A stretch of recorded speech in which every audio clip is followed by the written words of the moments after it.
हमारा आज का टॉपिक है अधिगम के सिद्धांत। अधिगम के सिद्धांत को जानने से पहले हम ये जान लेते हैं कि अधिगम क्या होता है। अधिगम का अर्थ होता है सीखना, यानी लर्निंग। तो हम जो भी अपनी डे टू डे लाइफ में काम करते हैं वो हम लर्निंग के बेसिस पे करते हैं, यानी उसको सीख कर करते हैं। ये जो लर्निंग है ये हमारे पुराने अनुभवों से जुड़ी हुई होती है और लर्निंग एक कंटिन्यूस प्रोसेस है। ये थ्रू आउट द लाइफ, जब तक हम जीवित हैं तब तक हम लर्निंग करते रहेंगे और नई नई चीज़ों को हम सीखते जाएंगे।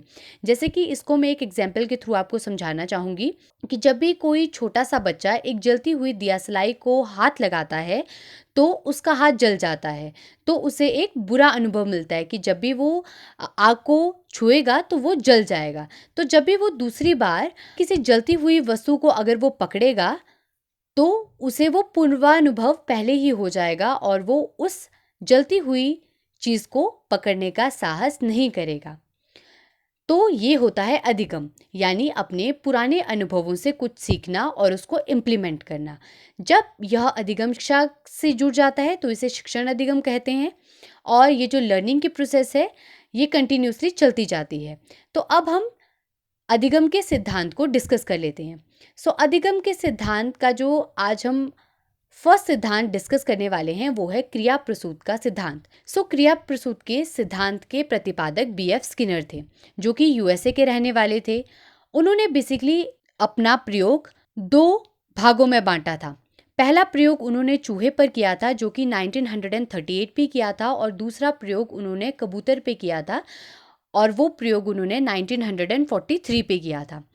तो सबसे पहली बात ये है कि स्किनर सबसे ज़्यादा अनुक्रिया यानी रिस्पॉन्स पर जोर देते थे और उद्दीपन यानी जो कि स्टिमुलस कहलाता है उसको स्किनर ने पुनर्बलन यानी रेनफोर्समेंट कहा। मतलब जो भी हम कार्य करते हैं उसके बाद जो अनुक्रिया हम फील करते हैं, रिस्पॉन्स, उस पे उन्होंने जोर दिया और उन्होंने कहा कि किसी भी कार्य को करने के लिए पुनर्बलन की आवश्यकता होती है, जिसको हम रेनफोर्समेंट कहते हैं। तो अब हम इसके प्रयोग 1 को डिस्कस कर लेते हैं।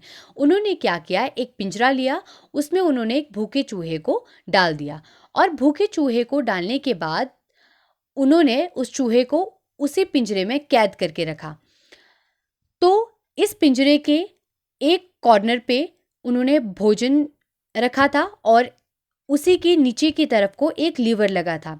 जैसे ही चूहे को ज़्यादा भूख लगी तो वो छटपटाने लगा और बहुत सारी कोशिश करने के बाद उसका जो पाँव है वो गलती से लीवर पर पड़ा। जब उसका पाँव लीवर पे पड़ा तो ऊपर से भोजन आने लगा और चूहे ने वो भोजन कर लिया। दूसरी बार अगेन जब उसको भूख लगी तो उसने फिर से जो है वो लीवर को दबाया और उसे फिर से भोजन मिल गया। तो इस प्रयोग से हमने क्या जाना?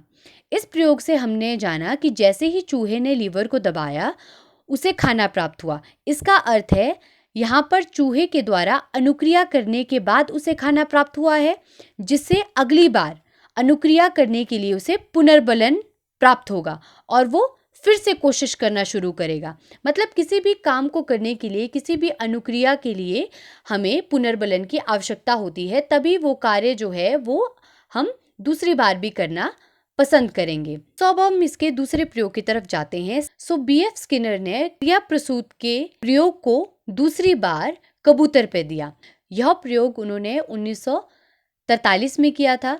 उन्होंने फिर से क्या किया, एक पिंजरा लिया, उसमें उन्होंने कबूतर को रख दिया। अगेन उस पिंजरे के एक साइड उन्होंने भोजन रखा और दूसरी साइड उन्होंने नीचे की तरफ एक लीवर बनाया। अब वो लीवर जब जब दबेगा तब तब भोजन उस पिंजरे के अंदर आएगा। तो जैसे ही कबूतर को भूख लगने लगी तो वो छटपटाने लगा। छटपटाने के बाद उसका पाँव जो है वो गलती से लीवर पर पड़ गया, जिससे कि भोजन उस पिंजरे में आ गया। कबूतर ने फर्स्ट टाइम क्या किया, वो खाना खा लिया। अगली बार उसे फिर से भूख लगी तो वो फिर से जो है वो लीवर को दबाने लगा और लीवर को दबाने के बाद फिर से जो है वो भोजन आने लगा। यानी वो जो भोजन है वो उसको एज एन पुनर्बलन मिला। जब भी उसको रिइंफोर्समेंट प्रोवाइड की गई तो उसने फिर से रिस्पॉन्स करना शुरू कर दिया। तो जब जब किसी भी बालक को हम पुनर्बलन देते हैं तो वो हर बार और अच्छे तरीके से कार्य को करता है। अब पुनर्बलन की अगर हम बात करें तो पुनर्बलन 2 प्रकार के होते हैं। एक होता है सकारात्मक पुनर्बलन और एक होता है नकारात्मक पुनर्बलन। सकारात्मक पुनर्बलन तब दिया जाता है जब बालक कोई अच्छा काम करे। जैसे मान लो अगर बालक ने एक पेंटिंग बनाई है और अगर हम उसे सकारात्मक पुनर्बलन देंगे तो इससे वो दूसरी बार और अच्छे से पेंटिंग बनाएगा। बट अगर हमने उसको नकारात्मक पुनर्बलन दिया कि तुमने तो ये पेंटिंग बहुत बुरी बनाई है, तो अगली बार उस बच्चे का मन उस पेंटिंग बनाने के लिए करेगा ही नहीं। यानी पुनर्बलन 2 तरह के होते हैं, सकारात्मक और नकारात्मक। या हम नकारात्मक पुनर्बलन को इस तरह से भी समझ सकते हैं कि मान लो कि अगर कोई बच्चा चोरी करता है तो हम उसे डांट देते हैं, मतलब उसे हम नकारात्मक पुनर्बलन देते हैं ताकि वो उस गलत काम को अगली बार से ना करे। तो ये दोनों ही पुनर्बलन कंडीशन के हिसाब से दिए जाते हैं। अब हम बात करते हैं स्किनर के द्वारा दिए गए क्रिया प्रसूत अनुबंधन के सिद्धांत के अन्य नाम। तो इसी सिद्धांत को एसआर थ्योरी के नाम से जाना जाता है। एसआर थ्योरी क्यों?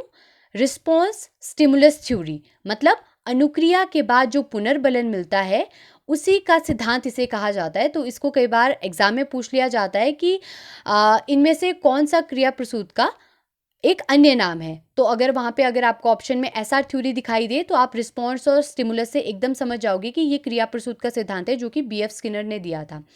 तो इसी क्रिया प्रसूत के अनुबंधन के सिद्धांत को सक्रिय अनुबंधन का सिद्धांत, कार्यात्मक प्रतिबंधता का सिद्धांत, नैमित्तिक का सिद्धांत और अभिक्रमित अनुदेशन का सिद्धांत भी कहा जाता है।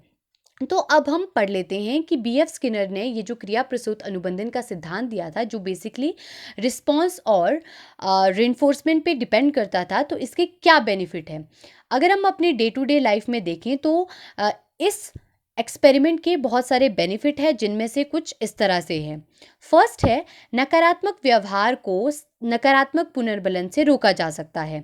जैसे कि मैंने आपको एग्जाम्पल दिया कि अगर कोई बच्चा चोरी करता है तो अगर हम उस समय उसे सकारात्मक पुनर्बलन देंगे तो वो अगली बार से फिर से चोरी करने की उसमें हैबिट बन जाएगी। बट अगर वो गलत काम करता है और हम उसी समय उसे नकारात्मक पुनर्बलन के द्वारा रोक लेते हैं तो वो अगली बार से चोरी नहीं करेगा। नेक्स्ट है, बालक अनुक्रिया से सीखता है, यानी बालक रिस्पॉन्स से सीखता है। अगला है, छात्रों को पुनर्बलन तत्कालीन दिया जाना चाहिए, मतलब जब भी कोई छात्र कोई भी काम करता है तो उसे उसी समय रिइंफोर्समेंट दी जानी चाहिए। ऐसा नहीं है कि बच्चे काम अभी कर रहे हैं और आप उसको रिइंफोर्समेंट जो है वो 1 हफ्ते बाद दे रहे हो। तुरंत जो रिइंफोर्समेंट हम बच्चे को देते हैं तो उसका इफेक्ट बच्चे में ज़्यादा दिखाई देता है और सकारात्मक पुनर्बलन के द्वारा बच्चे और अच्छी तरह से सीखते हैं किसी भी चीज़ को। नेक्स्ट है, समय समय पर सकारात्मक पुनर्बलन देना। बच्चे को टाइम टू टाइम सकारात्मक पुनर्बलन दिया जाना चाहिए ताकि उसकी ग्रोथ जो है वो प्रॉपर तरीके से हो। नेक्स्ट है, शिक्षार्थियों को परिणाम शीघ्र घोषित करना चाहिए। मान लो अगर आपने कोई भी सब्जेक्ट का टेस्ट लिया है और अगर आप उस टेस्ट को 1 महीने के बाद बच्चों को वापस दे रहे हो, इससे बच्चों को पुनर्बलन देने में कठिनाई आपको महसूस करनी पड़ सकती है क्योंकि बच्चा तब तक उस टेस्ट को भूल चुका होगा जो उसने उसमें लिखा है। टीचर्स को चाहिए कि जब भी वो कोई टेस्ट लेते हैं उसका परिणाम वो अतिशीघ्र दे ताकि बच्चों को वो पुनर्बलन दे सके और बच्चे की अच्छी ग्रोथ हो सके। आई होप आपको आज का हमारा ये टॉपिक पसंद आया होगा। इसी तरह की वीडियोस देखने के लिए आप हमारे चैनल को सब्सक्राइब करें और ज़्यादा से ज़्यादा लोगों तक हमारी वीडियो को पहुंचाएं ताकि हर ज़रूरतमंद व्यक्ति तक हमारी ये वीडियो पहुंच सके। That's all for today. Hope to see you in my next video. Thank you so much for watching.